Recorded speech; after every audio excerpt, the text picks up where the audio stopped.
Fala pessoal, querem saber como começar a investir e dar o primeiro passo para transformar o futuro financeiro de vocês até o final desse vídeo? No vídeo de hoje vamos mergulhar no mundo dos investimentos, explorando desde a criação de uma reserva de emergência até a montagem de uma carteira diversificada que abrange ações, fundos imobiliários, renda fixa e investimentos internacionais. Vem comigo porque essas respostas podem mudar sua perspectiva sobre dinheiro e investimentos. Antes de continuar, vocês já sabem, lembre-se de se inscrever no canal e curtir o vídeo para ficarem atualizados. Suas curtidas e inscrições contribuem para o crescimento do projeto e o projeto crescendo eu consigo trazer mais vídeos interessantes para vocês. Combinado? Obrigado pelo apoio. Continuando. Peter Lynch começou sua jornada de investimento nos anos 60, adquirindo ações da companhia aérea Flying Tiger Line. Carl Witt fez seu primeiro grande investimento na década de 60, comprando ações da empresa de cosméticos Tappan. George Soros iniciou sua carreira como investidor em 1950, envolvendo-se no mercado de ações europeias. John Templant fez seu primeiro investimento significativo na década de 30, comprando ações de 100 empresas diferentes durante a Grande Depressão.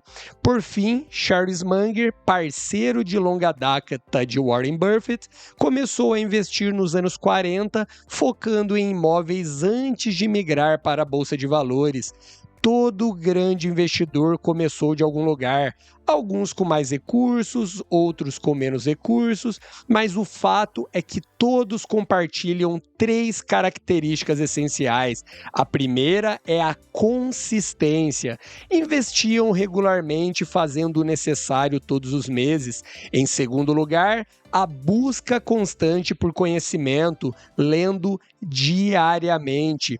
Além de serem consistentes e buscar conhecimento, esses investidores mantiveram seus investimentos por longos períodos de tempo. Esses são os segredos comuns a todos eles: investir a longo prazo, manter a consistência e buscar conhecimento. E falando em conhecimento, é exatamente isso que eu quero oferecer a todos vocês no vídeo de hoje. O vídeo de hoje será dividido em três partes. Primeiro, falaremos sobre a reserva de emergência. Em seguida, discutiremos as melhores opções de investimento. Depois, montaremos uma carteira de investimentos, começando do zero, com orientações simples e algumas avançadas. Então, bora começar! Por que é tão importante ter uma reserva de emergência? Ter uma reserva de emergência é crucial por várias razões, sendo uma das mais importantes a segurança financeira que ela oferece em tempos incertos. Eu vou contar para vocês 5 motivos pelos quais é essencial ter uma reserva de emergência. Número 1.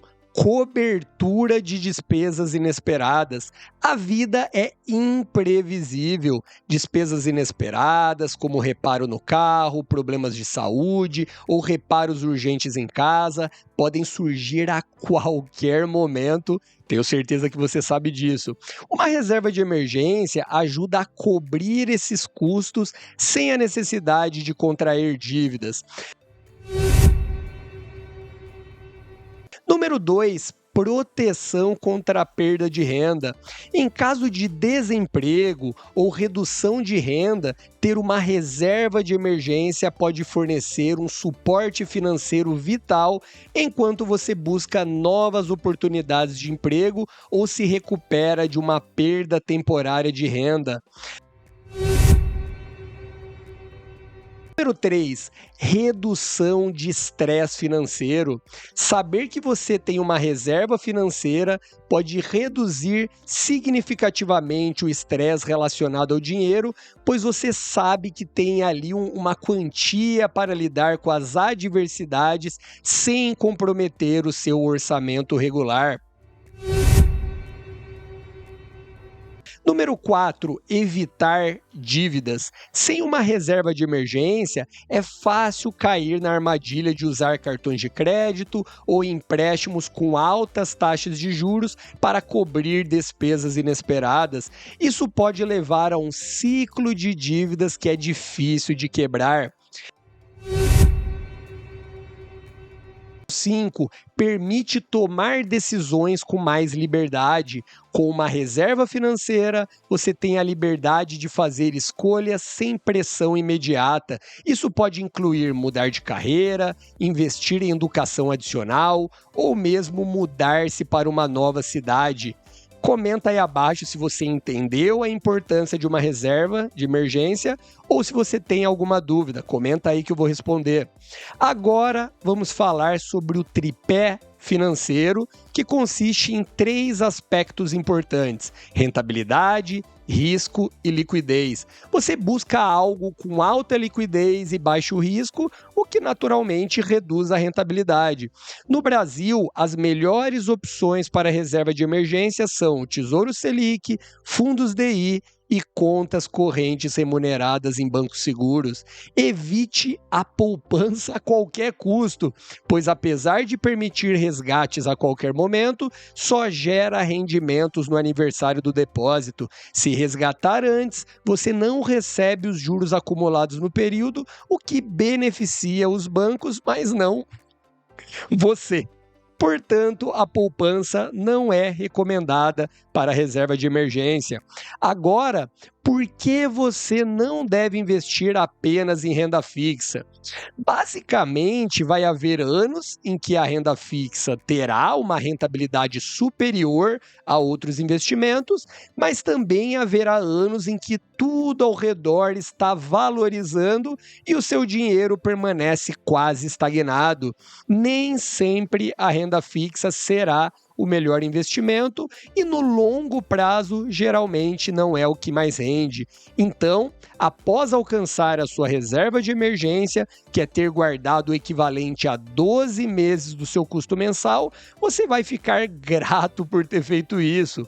Com isso pronto, podemos começar a explorar outros tipos de investimentos.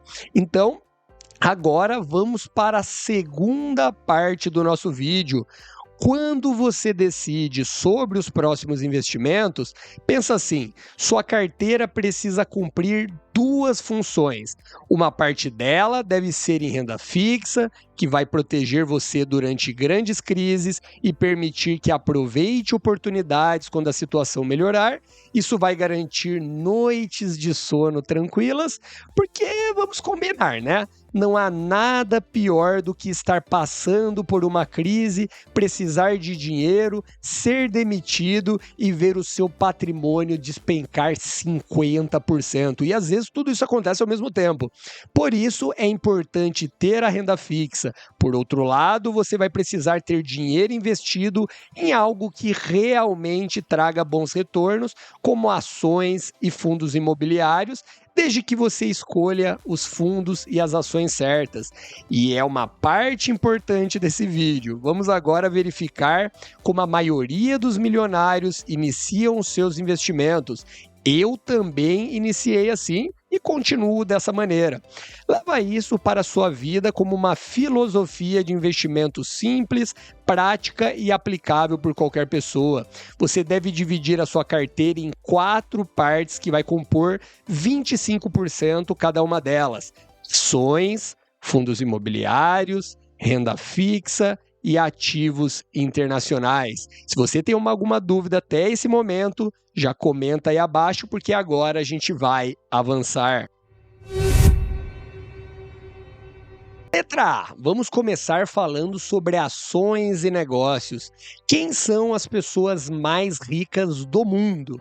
Elon Musk, com 248 bilhões de dólares, enquanto eu estou gravando esse vídeo, isso fica subindo e descendo. Bernard Arnault, com 206 bilhões. Jeff Bezos, com 160 bilhões. Larry Ellison, com 158 bilhões. E há outros que você já deve ter visto. O que todos eles têm em comum Bem, você já sabe, eu já até comecei o vídeo falando sobre isso, mas todos empreenderam ou investiram em negócios e ficaram bilionários.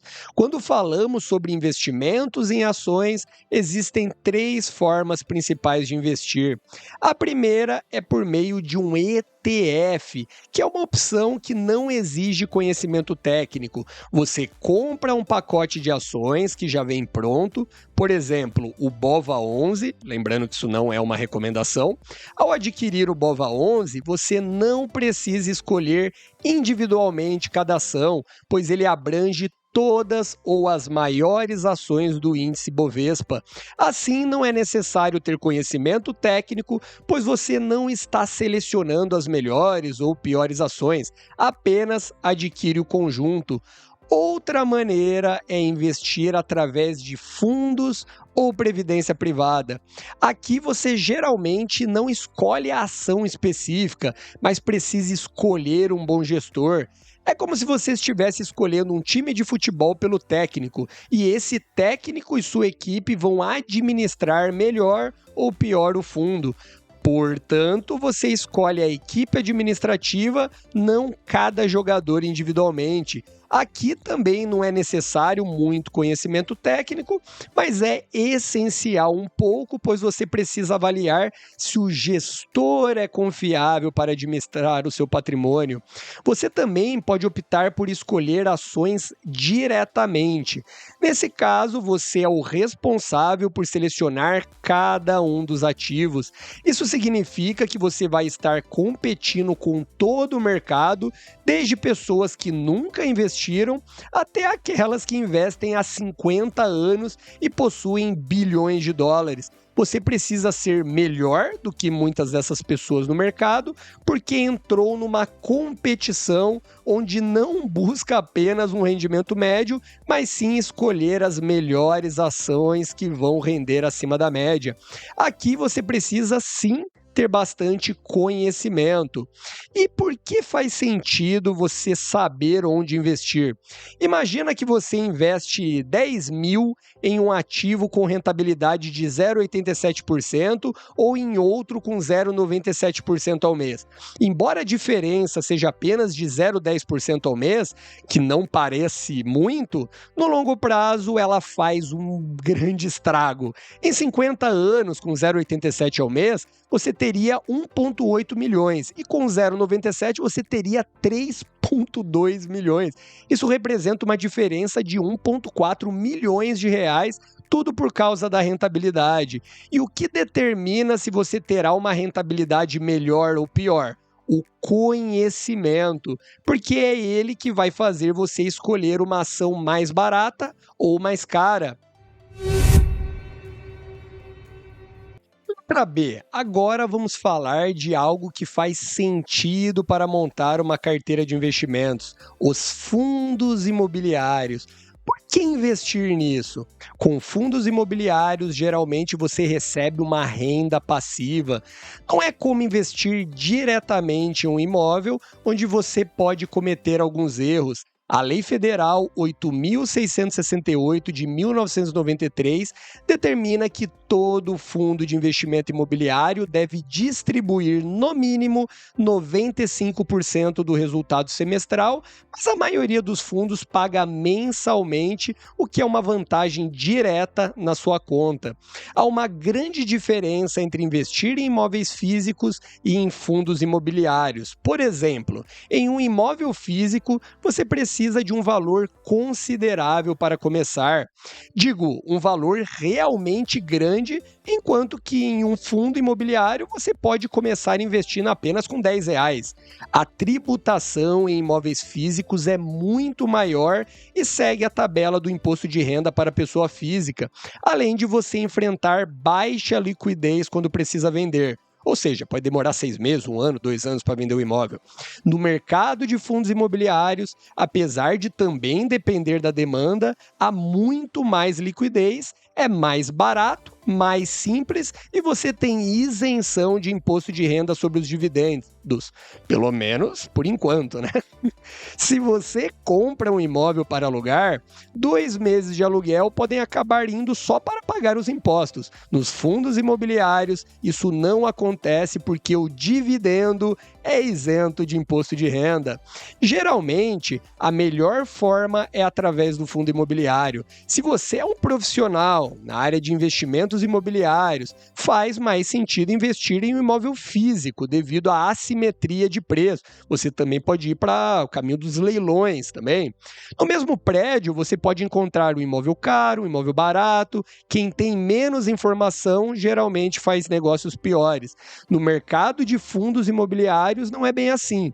Mesmo quando você recebe um dividendo de R$ 200, por exemplo, você pode reinvestir esses 200 em novas cotas, aumentando seu rendimento no mês seguinte. Você pode acessar os fundos imobiliários através de ETFs, como o XFX11 da XP, por exemplo, que oferece exposição ao mercado imobiliário, não é uma recomendação.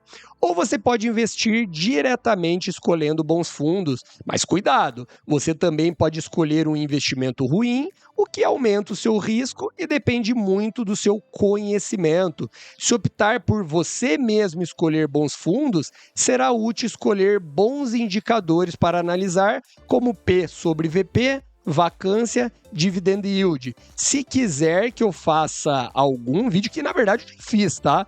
Faz o seguinte, comenta aí abaixo, Rodrigo, eu quero saber mais de fundos imobiliários, que eu deixo o link aqui direto para vocês acessarem o vídeo, tá bom? Só me lembra, tá? Para eu não esquecer. Agora, imagina se você pudesse aprender ainda mais. Por isso, como você já sabe, você se inscreveu já no canal, já deixou o like no começo do vídeo, deixa um comentário sobre o que está achando desse vídeo até agora, se você quer ver mais vídeos como esse, e se tiver alguma dúvida, você pode enviar também aqui no caso sobre fundos imobiliários, tá bom? Agora, vamos avançar. Letra C. Vamos falar da terceira parte, que é a caixinha da renda fixa. A rentabilidade da renda fixa no Brasil realmente impressiona. Se compararmos o CDI com o Ibovespa desde 1995, o CDI teve um rendimento de 5,842% e o Ibovespa de 3.167%. Isso significa que com R$ 100 você teria 6.000 na renda fixa contra 3.300 no Ibovespa. Claro, algumas ações tiveram rendimentos bem superiores à média, mas eu estou falando aqui dos resultados médios. A ideia não é se contentar com o medíocre, mas em média a renda fixa rendeu muito mais e com muito mais segurança.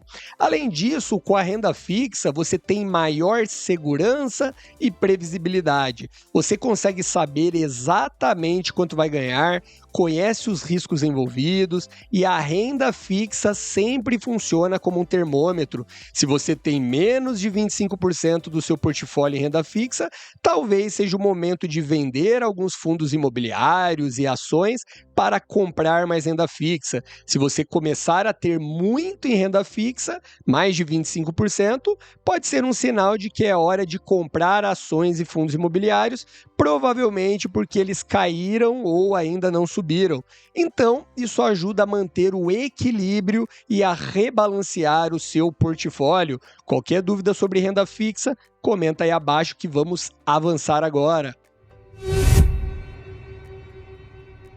Letra D. Vamos falar sobre a quarta parte, investimentos internacionais. Por que colocar uma parte do seu dinheiro no exterior? Eu vou dar 4 razões que destacam a importância dessa estratégia. Número 1, diversificação geográfica. Investir nos Estados Unidos permite que você diversifique seus investimentos fora do ambiente econômico brasileiro. Isso reduz o risco associado a eventos econômicos ou políticos locais que podem afetar negativamente o mercado brasileiro. Número 2, acesso a grandes empresas globais. O mercado americano abriga algumas das maiores e mais inovadoras empresas do mundo, como a Apple, o Google, a Microsoft, a Amazon. Investir nos Estados Unidos oferece a oportunidade de participar do crescimento de setores e tecnologias de ponta que podem não estar disponíveis no mercado brasileiro. Número 3, estabilidade econômica. Os Estados Unidos têm uma economia mais estável e madura comparado ao Brasil. O dólar é considerado uma moeda de reserva mundial. Além disso, desde 1776 o dólar é a moeda única lá, enquanto o real existe há apenas 28 anos. Nós já mudamos de moeda mais de 20 vezes, o que mostra o quão recente e instável é o real. Número 4, proteção cambial. Investir em dólares pode proteger o seu patrimônio contra a desvalorização do real. Em períodos de desvalorização da moeda brasileira, os investimentos nos Estados Unidos podem valer significativamente mais em termos de reais, ajudando a preservar o poder de compra do seu investimento. Deixe suas ideias e perguntas nos comentários, eu vou adorar conversar sobre os assuntos do vídeo. Se gostaram do vídeo, curtam, compartilhem e se inscrevam. Está aparecendo aqui em cima agora indicações dos próximos vídeos que fazem todo sentido vocês assistirem. Vejo vocês no próximo vídeo. Até logo!